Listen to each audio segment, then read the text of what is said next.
안녕하십니까. 안중근 목사입니다. 오늘은 복음이란 무엇인가 6번째 시간입니다. 오늘은 구약시대에 등장했던 메시아 사상에 대해 말씀드리겠습니다. 메시아 사상이 무엇이냐 하면 이스라엘 백성이 이 세상에서 자기들 힘으로는 더 이상 행복을 이룰 수 없고 평안을 얻을 수 없게 되었을 때 하나님께서 보내주신 구원자가 와서 자기들의 꿈을 이루어 주시기를 소망하는 사상을 말합니다. 앞서 구약의 현세 기복적 신앙에서 말씀드렸다시피 에덴 동산에서 추방된 사람들은 에덴 동산에서 누렸던 그 행복과 평안을 이 세상에서도 계속 누리기 위해 무엇을 했는지 아세요? 재물을 구했습니다. 그 재물로 행복을 얻고 평안을 얻으려고 했습니다. 그런데 그 재물을 구하는 것이 쉽습니까? 쉽지 않습니다. 그래서 때로는 남의 것을 착취하기도 하고 하나님이나 우상들에게 복을 구하기도 했습니다. 문제는 그렇게 해도 자기들이 원하는 것만큼 재물을 모을 수도 없었고 또 자기들이 원하는 것만큼 행복하지도 않았습니다. 특히 역사가 진행되어 가면 갈수록 불안과 불행은 더욱 심해졌습니다. 그래서 나타난 것이 바로 메시아 사상입니다. 하나님께서 구원자를 보내주셔서 자기들을 눈물과 고통의 역사에서 건져주시기를 갈망했습니다. 이스라엘 백성이 그렇게 메시아를 갈망했던 이유는 하나님께서 다윗이 왕으로 있을 때 그런 약속을 하셨기 때문입니다. 사무엘하 7장 12절에서 16절 말씀을 보겠습니다. 네 수한이 차서 네 조상들과 함께 누울 때에 내가 네 몸에서 날 네 실을 네 뒤에 세워 그의 나라를 견고하게 하리라. 그는 내 이름을 위하여 집을 건축할 것이요 나는 그의 나라 왕위를 영원히 견고하게 하리라. 나는 그에게 아버지가 되고 그는 내게 아들이 되리니 그가 만일 죄를 범하면 내가 사람의 묘와 인생의 채찍으로 징계하려니와 내가 네 앞에서 물러나게 한 사울에게서 내 은총을 빼앗은 것처럼 그에게서 빼앗지는 아니하리라. 네 집과 네 나라가 내 앞에서 영원히 보존되고 네 왕위가 영원히 견고하리라 하셨다 하라. 이 말씀은 하나님께서 나단 선지자를 통해 다윗에게 주신 말씀입니다. 이 말씀의 배경을 잠깐 설명하자면 이렇습니다. 다윗이 주변의 대적들을 다 물리치고 마음에 여유가 생겼을 때 하루는 천막에 있는 언약궤를 보게 됩니다. 그것을 보는 순간 다윗은 양심의 가책을 느낍니다. 자기는 아름다운 왕궁에 거하는데 하나님의 말씀을 담은 언약궤는 아직도 천막에 있었으니 하나님께 죄송한 마음뿐이었습니다. 그래서 다윗은 성전을 건축하는 것이 좋겠다 싶어 나단 선지자를 불러 성전 건축에 대한 하나님의 뜻을 물었습니다. 그러자 하나님께서는 나단 선지자를 통해 다윗에게 3가지를 약속하셨습니다. 첫째, 다윗이 죽고 난 후 다윗의 후손 가운데 한 사람이 왕이 되어 성전을 건축할 것이라고 말씀하셨습니다. 둘째, 하나님께서 그 후손의 나라와 그의 왕위를 영원히 붙들어 주시겠다고 약속하셨습니다. 셋째, 하나님은 그 후손의 아버지가 되고 그 후손은 하나님의 아들이 될 것이라고 말씀하셨습니다. 그 말씀이 바로 조금 전에 읽은 사무엘하 7장 12절에서 16절에 있는 말씀입니다. 이 세 가지 말씀 가운데 이스라엘 백성이 주목했던 것은 다윗의 후손 가운데 한 사람이 왕이 될 것이고 그의 나라가 영원할 것이라는 말씀입니다. 다시 말씀드려서 언젠가는 다윗의 후손 가운데 한 사람이 메시아로 와서 무너진 다윗의 왕국을 재건하고 이스라엘 백성의 왕이 될 것이라는 말씀입니다. 신학자들은 이 약속의 말씀을 가리켜 다윗 언약이라고 합니다. 언약이란 하나님께서 사람에게 약속하신 말씀이라는 뜻인데요. 구약 성경에는 다윗 언약 외에도 아브라함 언약, 시내산 언약 등 몇 가지 언약이 나옵니다. 그 중에서 다윗 언약은 메시아 사상의 배경이 됩니다. 이러한 메시아 사상은 이스라엘 역사가 암울할 때마다 등장했습니다. 오늘 이 시간에는 그 예를 세 가지 정도 말씀드리겠습니다. 첫째는 북이스라엘이 아시리아에 의해 멸망당하기 직전에 등장했던 메시아 사상입니다. 그때 메시아 사상을 상기시켰던 선지자는 아모스였습니다.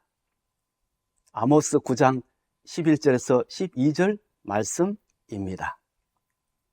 그 날에 내가 다윗의 무너진 장막을 일으키고 그것들의 틈을 막으며 그 허물어진 것을 일으켜서 옛적과 같이 세우고 그들이 에돔의 남은 자와 내 이름으로 일컫는 만국을 기업으로 얻게 하리라.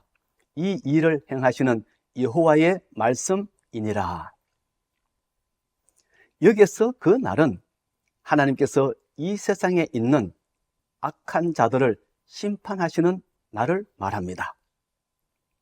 그 날에 하나님께서는 악의 세력을 심판하실 뿐만 아니라 다윗의 무너진 장막을 일으키시겠다고 약속하십니다. 다윗의 무너진 장막을 일으키시겠다는 말씀은 하나님께서 다윗의 왕국을 재건하시겠다는 말씀입니다. 하나님께서 왜 다윗의 왕국을 재건하시겠다고 말씀하셨을까요? 다윗 시절에 이스라엘 백성이 가장 넓은 영토를 차지하고 가장 평안하고 풍요롭게 살았기 때문입니다.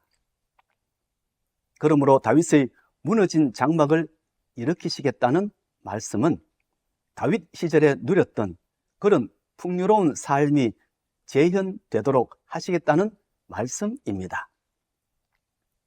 그리고 에돔과 만국을 기업으로 얻게 하시겠다는 말씀은 다윗 시절에 에돔과 만국을 지배했던 것처럼 그런 날이 오게 하시겠다는 말씀입니다. 다시 말씀드려서 지금은 북이스라엘 백성이 에돔을 비롯해서 여러 나라들로부터 괴롭힘을 당하고 있지만 언젠가는 이 왕국을 재건하여 다윗 시대처럼 이방 민족을 지배하고 그들로부터 조공을 받는 날이 오게 하실 것이라는 말씀입니다. 그러면 하나님은 누구를 통해서 이 일을 하실까요? 아모스 선지자의 생각에는 하나님께서 메시아를 보내서 이 일을 하실 것이라 생각했습니다. 그래서 다윗 언약 가운데 있는 메시아 사상을 선포했던 것입니다. 둘째는 남유다가 바벨론에 의해 멸망당하기 직전에 등장했던 메시아 사상입니다. 그때 다윗 언약 가운데 있는 메시아 사상을 상기시켰던 선지자는 예레미야였습니다. 예레미야 23장 5절에서 6절 말씀을 보겠습니다. 여호와의 말씀이니라. 보라, 때가 이르리니 내가 다윗에게 한 의로운 가지를 일으킬 것이라. 그가 왕이 되어 지혜롭게 다스리며 세상에서 정의와 공의를 행할 것이며 그의 날에 유다는 구원을 받겠고 이스라엘은 평안히 살 것이며 그의 이름은 여호와 우리의 공의라 일컬음을 받으리라. 남유다가 바벨론에 의해 망하기 직전에도 사회는 혼란스러웠습니다. 신앙적으로는 우상이 넘쳐났고 정치적으로는 신흥제국 바벨론과 터줏대감 이집트와의 전쟁으로 인해 남유다 백성은 불안에 떨어야만 했습니다. 그때 이사야 선지자와 예레미야 선지자가 나타나서 남유다의 멸망을 경고하며 정신을 차리라고 했지만 귀담아 듣는 사람이 없었습니다. 예언자들이 볼 때 남유다는 희망이 없어 보였습니다. 마치 꺼져가는 등불처럼 보였습니다. 그래서 예레미야 선지자는 이제 남은 희망은 하나님께서 약속하신 메시아가 와서 이 난국을 타하게 하는 길뿐이라 생각하고 다윗 언약 가운데 있는 메시아 사상을 선포했습니다. 셋째는 남유다가 결국 바벨론에 의해 멸망당하고 남은 백성이 포로로 끌려갔을 때였습니다. 이때 다윗 언약 가운데 있는 메시아 사상을 상기시켰던 선지자는 에스겔 선지자였습니다. 에스겔 37장 24절에서 25절 말씀입니다. 내 종 다윗이 그들의 왕이 되리니 그들 모두에게 한 목자가 있을 것이라. 그들이 내 규례를 준수하고 내 율례를 지켜 행하며 내가 내 종 야곱에게 준 땅, 곧 그의 조상들이 거주하던 땅에 그들이 거주하되 그들과 그들의 자자손손이 영원히 거기에 거주할 것이요 내 종 다윗이 영원히 그들의 왕이 되리라. 이와 같이 다윗 언약 속에 있는 메시아 사상은 역사가 암울할 때마다 등장했습니다. 현실에서는 더 이상 꿈과 소망을 가질 수 없는 절망적인 상황이 될 때마다 어김없이 등장했습니다. 그때마다 예언자들은 이스라엘 백성이 절망적인 현실 앞에서 희망을 붙잡도록 다윗 언약을 선포했습니다. 하나님께서 다윗에게 약속하신 대로 다윗의 후손 가운데 한 사람을 속히 메시아로 보내주실 것이고 그를 통해 이스라엘 백성을 구원해 주시고 인도해 주실 것이라는 말씀을 전했습니다. 이러한 메시아 사상은 신약시대까지 이어졌고 그래서 예수님 당시에도 많은 유대인이 다윗 언약에 따른 메시아를 기다렸습니다. 그러던 차에 예수님이 오셔서 기적을 행하시고 병자들을 치유하시고 귀신을 쫓아내시자 그것을 본 사람들이 이렇게 외쳤습니다. 다윗의 자손이여 우리를 불쌍히 여기소서. 무리가 다 놀라 이르되 이는 다윗의 자손이 아니냐. 예수님 당시 많은 사람이 예수님을 다윗의 자손인 메시아로 보았습니다. 예수님의 제자들도 예외는 아니었습니다. 예수님의 제자였던 안드레도 예수님을 처음 만난 후 자기 형제 시몬에게 가서 이렇게 말했습니다. 우리가 메시아를 만났다. 이와 같이 많은 사람이 예수님을 메시아로 이해했습니다. 그래서 예수님이 십자가에 달려 돌아가시기 위해 예루살렘 성에 입성하실 때는 많은 사람이 예수님을 열렬히 환영했습니다. 그리고 종려나무 가지를 꺾어 흔들며 이렇게 외쳤습니다. 호산나 다윗의 자손이여 찬송하리로다. 주의 이름으로 오시는 이여 가장 높은 곳에서 호산나 하더라. 예수님 당시 유대인들은 예수님을 다윗 언약에 따라 이 세상에 오신 메시아로 생각했습니다. 예수님이 자기들을 로마의 압제에서 건져주시고 다윗 왕국의 영광을 재현해 주실 분으로 기대했습니다.